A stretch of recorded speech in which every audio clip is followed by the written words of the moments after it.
Bilbo Baggins, a curious hobbit, journeys to the lonely mountain with a vigorous group of dwarves to reclaim a treasure stolen from them by Dragon Smog.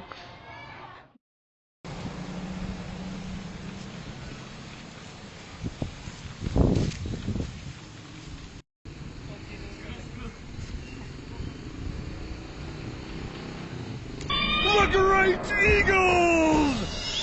Oh, friends, we're saved!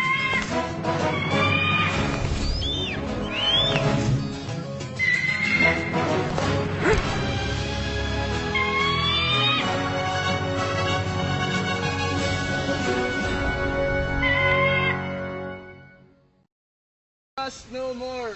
His name is Bjorn, a very strong man and a skin changer. Go. You better wait here, and when I call, begin to come. After me, but only in pairs.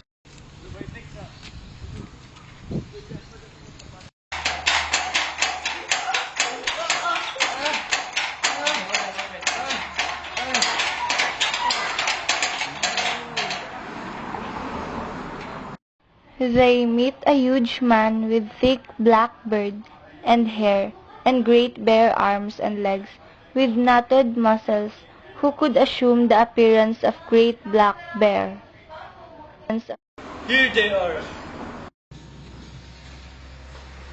I am Gandalf, and we have lost our luggage and really lost our way. Come inside and tell me some of it, if it won't take all day.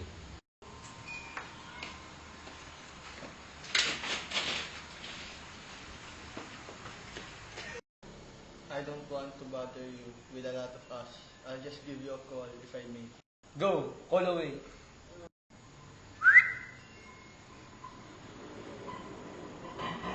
Thorin Oakenshield at your service. Dory at your service. Take a seat.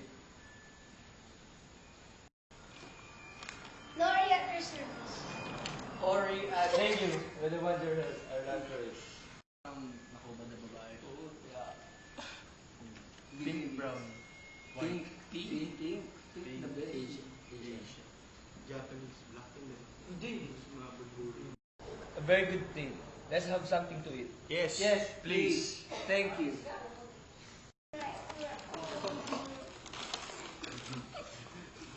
Makaroon may nahulog.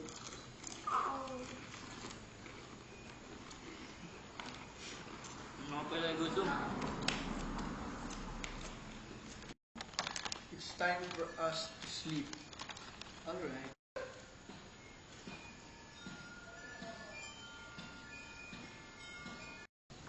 Go. Please.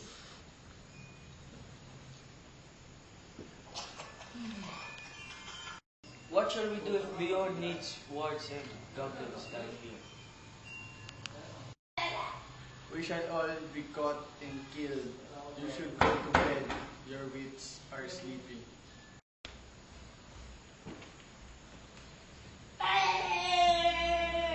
Little Van is getting fat again on bread and honey. Come and have some more. Huh? What? Bjorn had been over the river and right back up into the mountain, where he had got news that goblin patrols were still hunting the wargs for the dwarves. I can only say that I have heard though, as fast as I could to see if you were safe. What did you do with the goblins and the ward? Come and see. Bjorn provides ponies for them and horse for Gandalf. While in journey, they thank him, of course, with many bows. All that morning, they were busy with preparations. Soon after midday, they ate with Bjorn for the last time.